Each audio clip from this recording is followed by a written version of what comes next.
웃는 얼굴을 보니 참 좋습니다. 여러분들 혹시 사랑에 빠진 적이 있으신가요? 너무 생뚱맞나요? 네. 결혼하신 분들 한번 남편과 아내 얼굴을 한번 쫙 보시면서 과거를 한번 회상해 보시기 바랍니다. 첫 만남 어떠셨는지, 선을 보신 분도 있을 것이고, 아니면 정말 운명적인 사랑 딱 눈에 딱 맞아가지고 불꽃이 팍 튀어가지고, 네, 아니면 어쩔 수 없이 어떻게 하다 보니까, 이런 분들도 혹시 있는가 모르겠습니다. 아마 또 우리 청년들도 데이트 해본 적 있으시죠? 네, 데이트 해본 적 있을 거 아니에요? 없나? 너무 안타깝습니다. 예. 데이트할 때 처음 만났을 때 기분이 어떤가요? 하면서 설레는 마음, 기대되는 마음, 막 떨리는 마음, 이런 것이 정말로 컸을 것입니다. 왜냐하면 첫 시작이란 것, 처음이란 이 단어가 우리에겐 항상 기대감을 주고 소망을 주고 또 설레는 마음을 우리에게 주기 때문입니다. 오늘 우리가 함께 나눌 이 귀한 레위기 8장 말씀, 많은 사람들이 이 레위기가 너무나도 어렵고 딱딱하고 이해하기 어려운 말씀이라고 많이들 생각하지만, 오늘 이 8장의 이야기는 무엇이냐? 하나님과 이스라엘 백성의 첫 번째 데이트 날을 준비하는 그날이 바로 오늘 레위기 8장의 말씀입니다. 그래서 이 하나님과 이스라엘 백성들 마음 가운데 무엇이 가득했을까? 저는 곰곰이 생각을 해봤는데, 하나님께서도 정말로 이 이스라엘 백성들과 함께 만나는 기대감, 설레임이 엄청나게 많았을 것입니다. 또한 이 이스라엘 백성들도 그 위대하신 하나님, 모든 세상의 주인이신 그 하나님을 만난다는 그 떨림과 긴장이 그들 마음 가운데 가득했을 거라 생각이 됩니다. 오늘은 사랑 이야기입니다.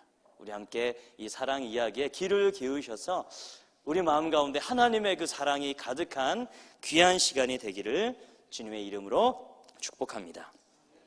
하나님께서는 멋지십니다. 그래서 멋지게 이스라엘 백성들에게 나타나셔서 이스라엘 백성들이 가장 힘들어하고 있었던, 누군가의 도움이 필요한 그때 마치 백마를 탄 왕자님처럼 짠하고 나타나십니다. 이스라엘 백성들이 가장 최저의 가장 깊은 골짜기에 처해 있을 때, 그건 바로 언제냐면 애굽에서 노예 생활하던 때였습니다. 무려 400년이 넘는 오랜 시간 동안 이 이스라엘 백성들은 애굽에서 노예 생활하며 자기 자신이 어떠한 백성인지도 다 잊어버리고 자신이 하나님의 백성이란 것, 그것도 잊어버리며 완전히 그들은 저주받은 백성으로서 고난 가운데, 마치 고아와 같이 슬픔 가운데 있었던 백성들이 이 이스라엘 백성이었습니다.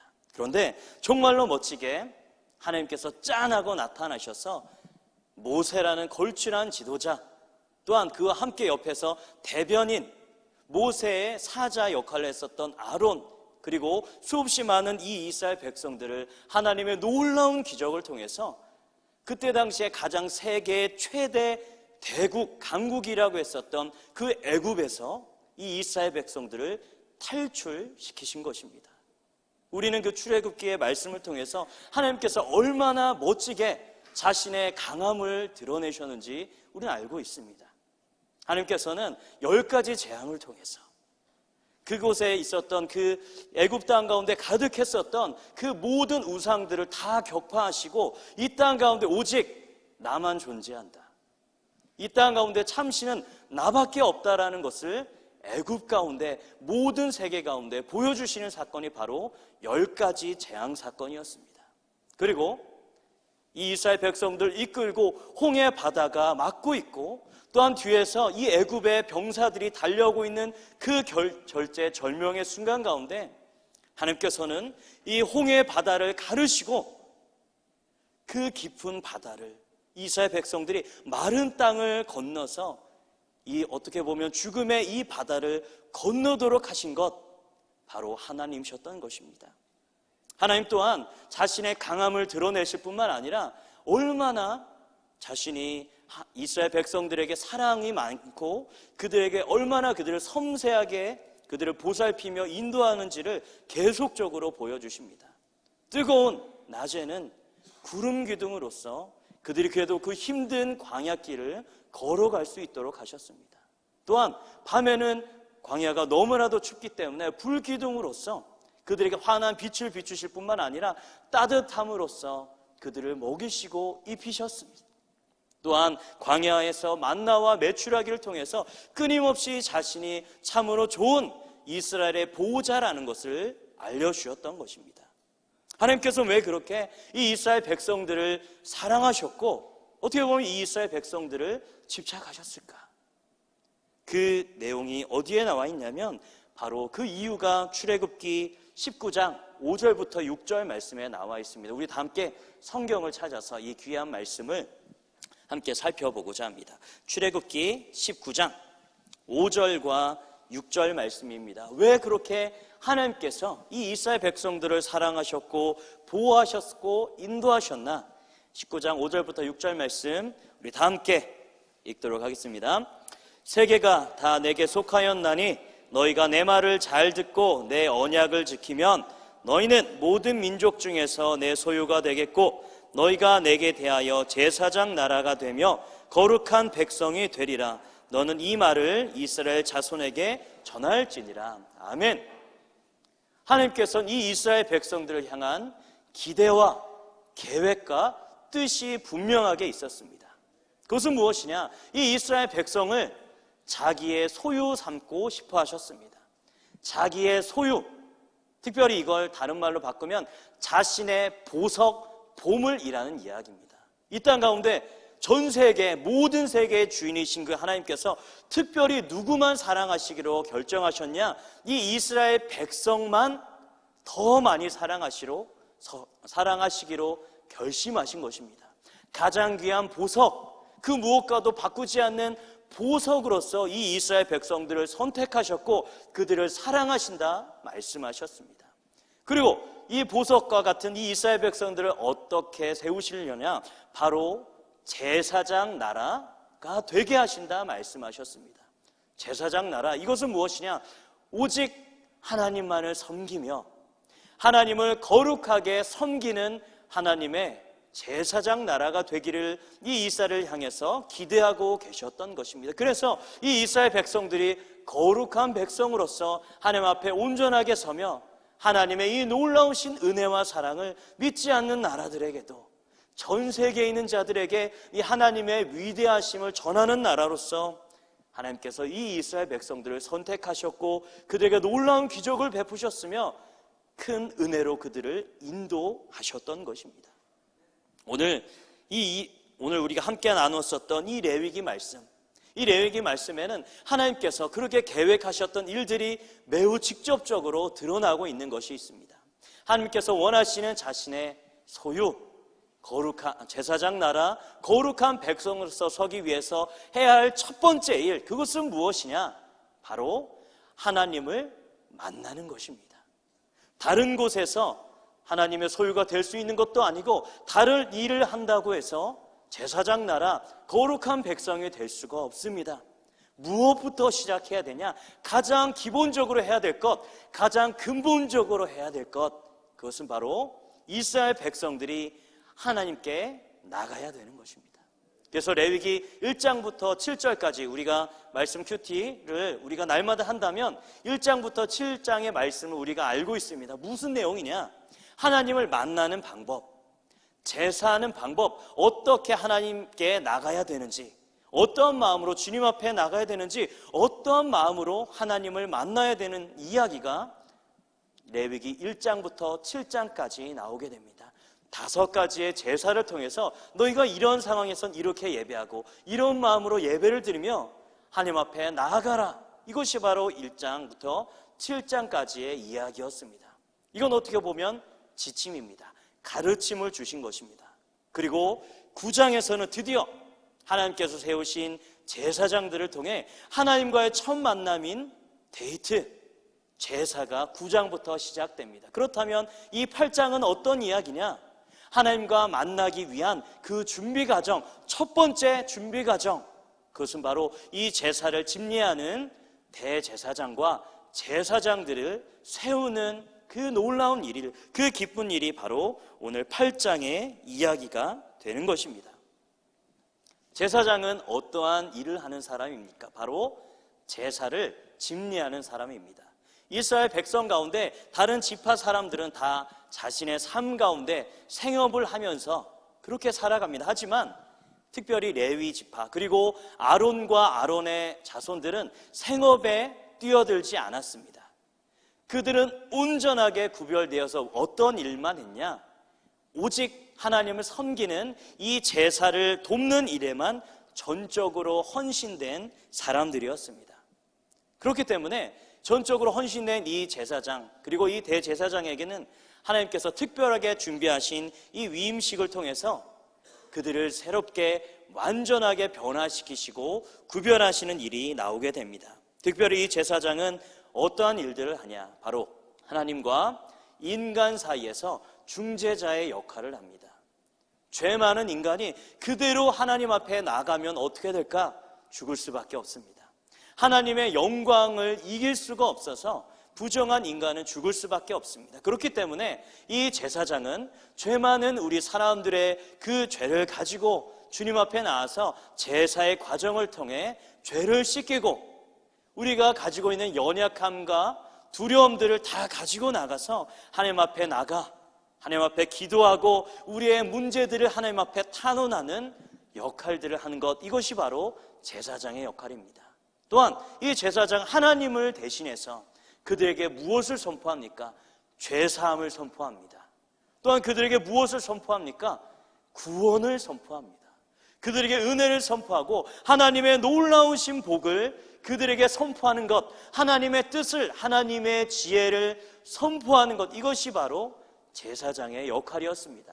그렇기 때문에 이 제사장은 다른 일과 동행할 수 없고 오직 전적으로 헌신되어서 이 일만 완전하게 해야 되는 사람이었습니다. 제사장은 어떻게 보면 우리와 똑같은 연약한 인간임에도 불구하고 하나님 앞에서, 바로 하나님 앞에서 섬기게 되는 매우 특별한 일을 하는 사람입니다. 그렇다면 이 제사장의 사역을 누구에게 맡겨야 될까요? 어떤 사람에게 이러한 놀라운 일을, 특별한 일을 맡겨야 될까요? 우리가 생각하기엔 매우 훌륭한 사람, 아주 거룩한 사람, 아주 대단한 사람, 아주 똑똑한 사람, 아주 멋진 사람을 세워야 된다라고 생각합니다. 제 생각에도 그것이 맞는 것 같습니다. 그런데 오늘 누구를 대제사장으로서 또한 제사장으로서 세우느냐? 그것은 바로 아론과 그의 아들들을 이 대제사장과 제사장으로 세웠다라고 이야기하고 있습니다. 아론, 그는 누구입니까? 모세의 형입니다. 모세 옆에서 대변인으로서 수없이 많은 기적을 행하는 과정 가운데 이스라엘 백성들을 출애굽하는 그 모든 과정 가운데 지도자로서의 역할을 했었던 사람이었습니다. 하지만 그에게는 치명적인, 매우 치명적인 안타까운 실수, 아니 엄청나게 큰 범죄가 있습니다. 자격이 없는 그런 일들이 있습니다. 그것은 무엇이냐? 바로 출애굽기 32장에 보면 모세가 하나님께 계명을 받기 위해서 시내산에 올라가는 모세가 없는 그 부재 중에 백성들에게 어떠한 일을 행하였냐? 백성들이 그들의 신을 요구하자 금송아지를 만들어서 그들이 가지고 있는 모든 금부치들을 다 가지고 와서 금송아지를 만들고, 이것이 바로 너희가 섬기는 우리를 인도한 하나님이다라고 모든 이스라엘 백성들이 범죄에 빠지도록 했었던 주범, 그가 바로 아론이었습니다. 아론 때문에 3,000명이나 되는 엄청나게 많은 사람이 죽임을 당하였습니다. 우리가 생각하기에 이 아론 자격이 될까요? 저는 안 된다고 생각합니다. 아론 절대 하나님 앞에 설 수도 없고 마땅히 그때 죽어 마땅하다고 저는 그런 생각이 듭니다. 하지만 하나님의 생각은 우리 인간과 다른 것 같습니다. 하나님께서 누구를, 그럼에도 불구하고 누구를 세우셨냐? 아론과 그의 아들들에게 이 놀라운, 이 구별된, 이 거룩한, 이 특별한 일을 그들에게 맡기셨던 것입니다. 저는 오늘 이 말씀을 보면서 깊이 묵상하면서 하나님께서 도대체 어떠한 자들을 세우실까? 어떤 사람을 부르실까? 저는 곰곰이 생각해 봤습니다. 우리가 생각하기에 뛰어난 사람, 깨끗한 사람, 잘생긴 사람, 아주 똑똑한 사람. 하지만 이것은 하나님의 기준이 아니었습니다. 하나님은 무엇이냐?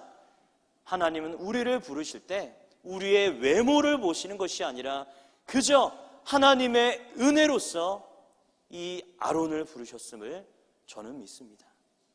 또한 이 자리에 앉아 계신 모든 성도님들이 우리가 뛰어나서 멋있어서 착해서 우리를 부르신 것이 아니라 하나님의 은혜로서 우리를 부르셨음을 믿으시기 바랍니다. 이 땅 가운데 어떠한 자가 하나님 앞에 자격을 물을 수 있겠습니까? 그저 짧은 인간의 생각으로 아론은 전혀 자격이 안 되는 사람입니다. 하지만 이 땅 가운데 하나님 앞에 서서 대제사장으로서의 사역을 감당할 자격이 되는 사람 한 명도 없습니다. 이 땅 가운데 의인은 없다 말씀하십니다. 단 한 명의 의인도 이 땅 가운데 존재하지 않습니다. 이 땅에 존재하는 것은 두 가지 종류의 사람밖에 없습니다. 죄인 또한 용서받은 죄인, 이 두 가지밖에 없습니다. 의인은 이 땅 가운데 존재하지 않는 것입니다.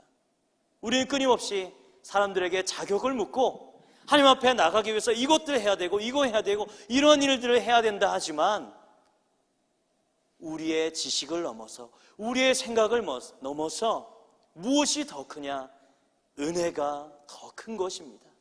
우리의 실력보다 우리의 능력보다 우리의 모든 것보다 하나님의 은혜가 더 크심을 믿으시기 바랍니다. 하나님은 우리처럼 연약하고 부족하고 때로는 실수하고 넘어지고 범죄한다 할지라도 하나님께서는 자비로우신 은혜와 사랑을 통해서 그를 부르시고 그를 변화시키시고 하나님의 사역자로서 하나님의 일을 감당하는 동역자로서 변화시키시고 사용하시는 분이심을, 사랑이 많으신 분이심을 믿으시기 바랍니다. 아론의 입장에서는 어떤 마음이 들었을까요? 너무나도 감격스러웠을 것입니다. 당연히 자신이 대제사장의 역할을 맡는다 생각한 것이 아니라 실수하면 하나님 앞에 죽을 수밖에 없다라는 그런 두려움 가운데 있었지만 그는 하나님 앞에 크신 은혜를 통해서 대제사장의 이 놀라운 특권으로서 부르게 되었던 것입니다. 이 자리에 앉아있는 성도님들, 우리 자신을 볼 때 자괴감밖에 들지 않습니다. 우리 스스로의 힘으로 무언가 하려고 할 때 우리는 계속적으로 실패하고 넘어집니다. 요즘에 이런 말이 있죠. 인간의 욕심은 끝이 없고 똑같은 실수를 계속적으로 반복한다. 약간 웃기는 상황에서 이 이야기를 하지만 이거 맞는 것 같습니다. 사람은 욕심이 끝이 없습니다. 같은 실수를 계속 반복합니다. 저지른 죄를 계속적으로 반복적으로 저지르는 것, 이것이 어떻게 보면 너무나도 나약한 인간의 모습을 표현하고 있는 것 같습니다. 하지만 포기하시지 말기 바랍니다. 자기 자신을 그냥 내 눈으로 보지 마시고 하나님의 시선으로 하나님의 기대로서 바라보시기 바랍니다. 우리의 어떤 기대보다 우리의 소망보다 무엇이 더 크냐? 하나님의 은혜가 더 크심을 믿으시기 바랍니다.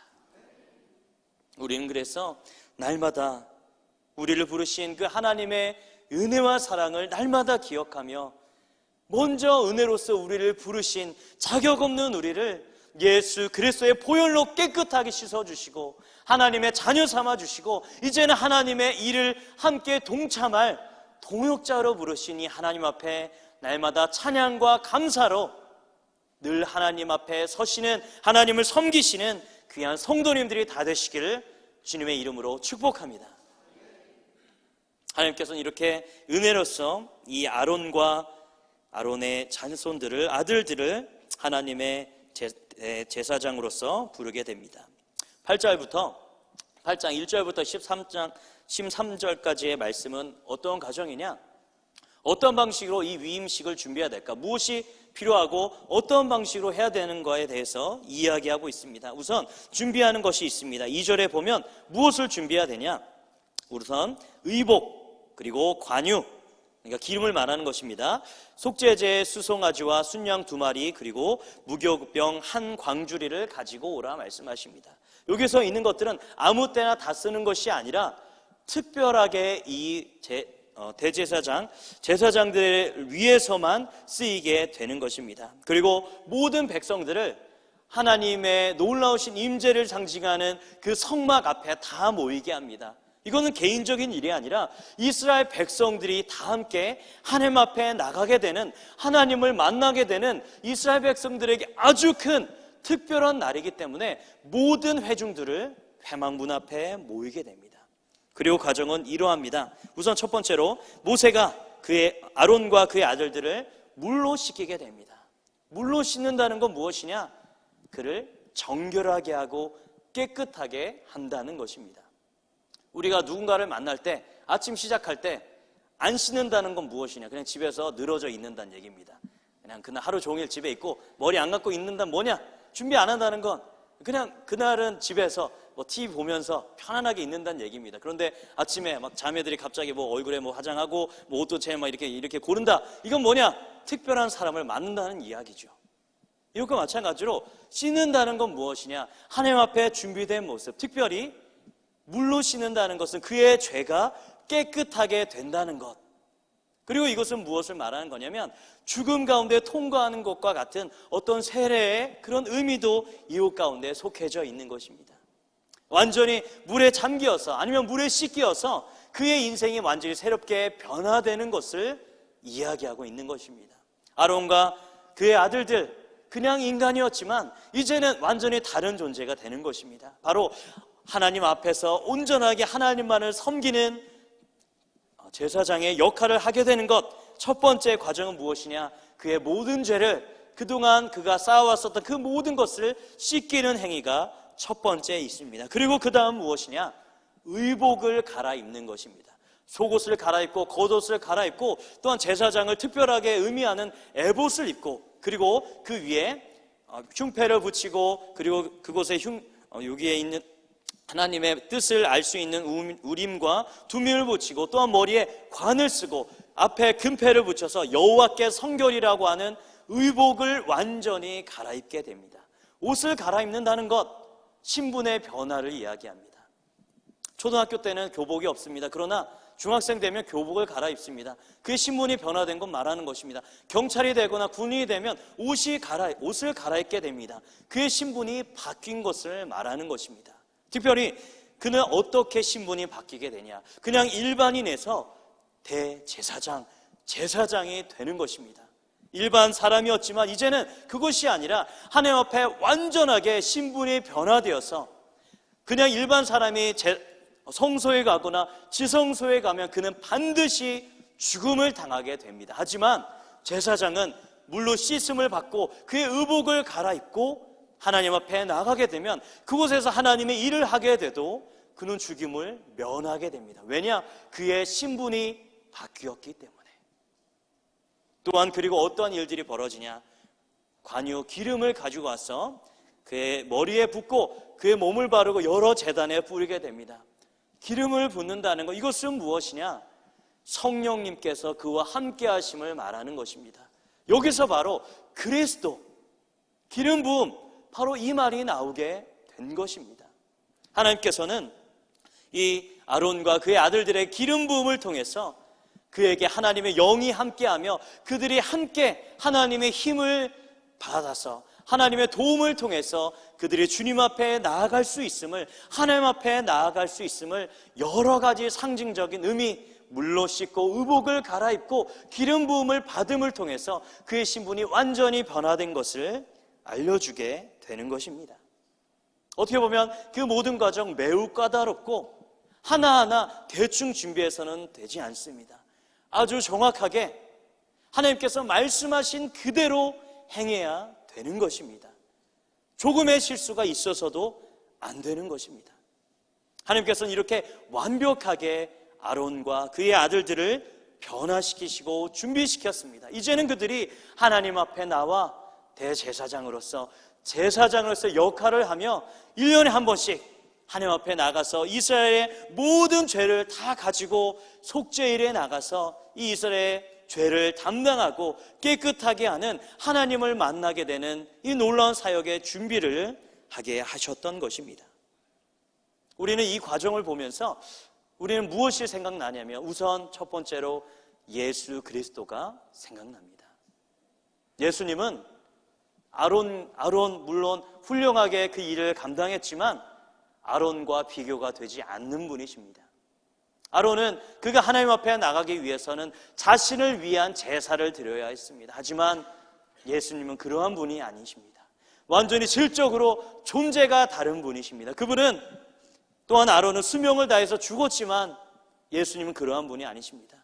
예수님은 완전한 영원한 우리의 대제사장으로서 지금도 하나님 우편에서 우리의 실수, 우리의 연약함, 또한 우리를 끊임없이 하나님 앞에 이야기하시고 기도로서 우리를 돕고 계신 분이십니다.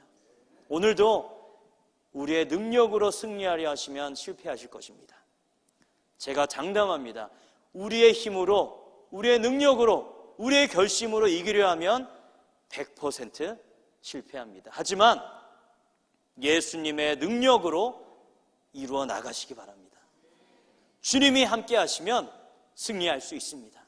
주님이 지금도 우리의 옆에서 또한 하나님 사이에서 우리를 끊임없이 우리를 도우시고 우리에게 능력을 주시고 하늘의 복으로서 우리와 함께 하심을 믿으시기 바랍니다.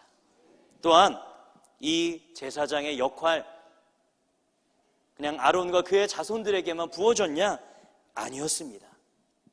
특별히 하나님께서는 몇 명만 제사장이 되기를 원하지 않으셨습니다. 제가 아까 출애굽기 19장의 말씀에서도 이스라엘 백성이 다 무엇이 되기를 원하셨냐? 제사장 나라가 되기를 원하셨다 말씀하셨습니다. 이것은 무엇이냐? 모든 이스라엘 백성들이 마치 이 제사장처럼 준비되고 하나님을 섬기며 거룩한 모습으로 살아가기를 원하신다는 말씀입니다. 또한 베드로전서 2장 9절 말씀에서도 신약 가운데 예수 그리스도를 믿는 모든 자들 어떻게 부르고 계시냐? 택하신 족속 왕같은 제사장이라 우리를 말씀하고 있습니다. 이스라엘 백성들만 제사장이 아니라 지금 우리 이 자리에 앉아서 하나님을 고백하고 하나님을 찬양하고 말씀에 귀 기울인 우리 모든 성도들이 왕같은 제사장이라 성경은 오늘 우리에게 말씀하고 있습니다. 하나님께서 우리를 무엇이라 부르고 있냐? 왕같은 제사장이라 우리를 부르고 있는 것입니다.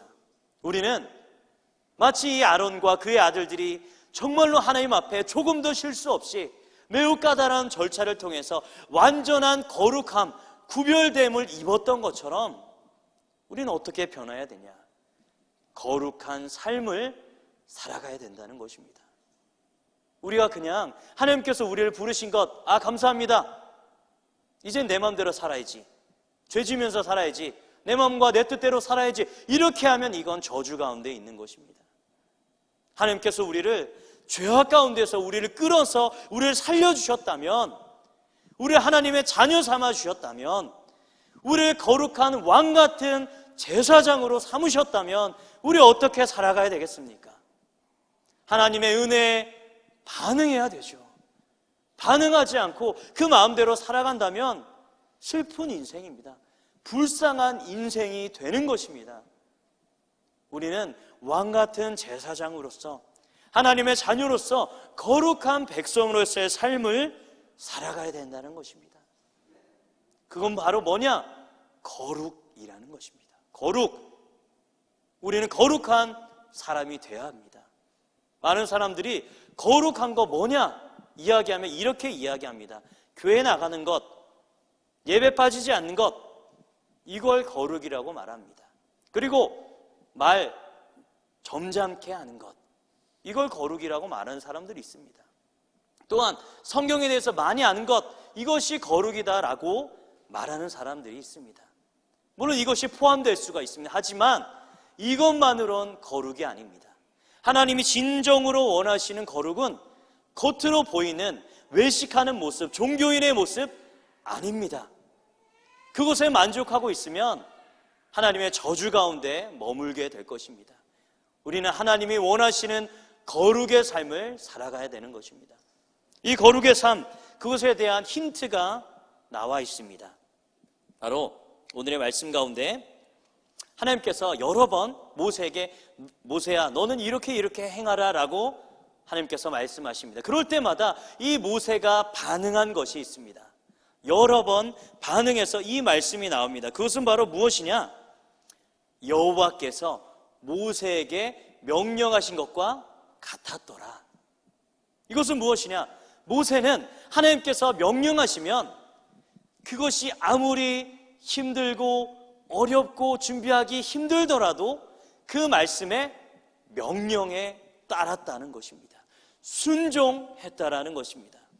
우리가 생각하기에 모세 오랜 시간 하나님과 함께 동역자로서 살았습니다. 이 정도 되면 굳이 하나님이 말씀하지 않으셔도 자기 뜻대로 요건 요렇게 계획하고 요렇게 하면 되겠지 이렇게 할 수 있을 것입니다. 하지만 모세는 그렇게 하지 않았습니다. 모세는 어떻게 반응했냐? 하나님이 말씀하시는 것에만 순종하였습니다. 하나님이 말씀하시는 것이면 순종하였습니다. 거룩의 가장 핵심적인 건 무엇이냐? 순종이라는 것입니다. 순종이란 건 내가 하고 싶을 때만 하는 것 아닙니다. 그건 불순종이라고 말합니다. 그리고 순종은 무엇이냐? 전부 다 하는 것이 순종입니다. 요건 하고 요건 안 하는 것, 일부만 하는 것, 이건 불순종입니다. 하나님께서 원하는 거룩, 그건 무엇이냐? 우리의 완전한 전적인 순종을 하나님께서 우리에게 요구하고 있음을 믿으시기 바랍니다. 또한 이 자리에 왕같은 제사장으로서 부름받은 우리는 이 하나님의 거룩에 대한 요구에 순종으로서 답하시기 바랍니다. 우리가 언제까지 우리의 생활에 매여서 살겠습니까? 언제까지 이 시대 조류에 휩쓸려서 세상적인 가치에 아직도 발목 매여서 그것만을 바라보며 살아가겠습니까? 하나님의 부르심, 그 지엄하신 부르심이 무섭지도 않으십니까? 하나님 말씀에 전적으로 순종하셔서 하나님의 이 거룩하신 요구에 응답하시기 바랍니다. 그냥 교회 일주일에 한 번 나오는 걸로 하나님 만족하신다? 아닙니다. 그런 일 가운데 그대로 있으면 그는 끊임없는 저주로 끌려갈 수밖에 없는 것입니다. 외적인 종교 생활이 아니라 우리의 삶의 모든 곳에서, 교회 안에서, 학교에서, 가정에서, 그 모든 곳에서 거룩한 모습으로서 말씀에 날마다 순종하며 특별히 우리에게 주신 계명, 하나님 사랑과 이웃 사랑, 이 두 가지를 날마다 실천하면서 하나님께서 부르신 그 거룩한 백성으로서의 모습을 날마다 살아가시기를 주님의 이름으로 부탁을 드립니다. 말씀을 정리하도록 하겠습니다. 하나님께서는 우리에게 너무나도 큰 은혜, 우리가 갚을 수 없는 은혜를, 사랑을 우리에게 베풀어 주셨습니다. 우리는 은혜로만이 주님 앞에 설 수 있으며 은혜로 부르심을 받았다는 이 사실을 기억하면서 날마다 감사와 찬양으로 주님을 섬기시기 바랍니다. 또한 하나님께서 우리를 부르신 건 분명한 계획과 목적이 있습니다. 우리는 왕같은 제사장으로서 삶의 모든 부분 가운데 거룩으로서, 순종으로서 하나님 사랑과 이웃 사랑을 실천함을 통해서 하나님께서 부르신 그 부르심에 온전하게 응답하셔서 하나님의 백성답게, 하나님의 자녀답게 늘 기쁨과 평안함 가운데 살아가시기를 주님의 이름으로 축복합니다.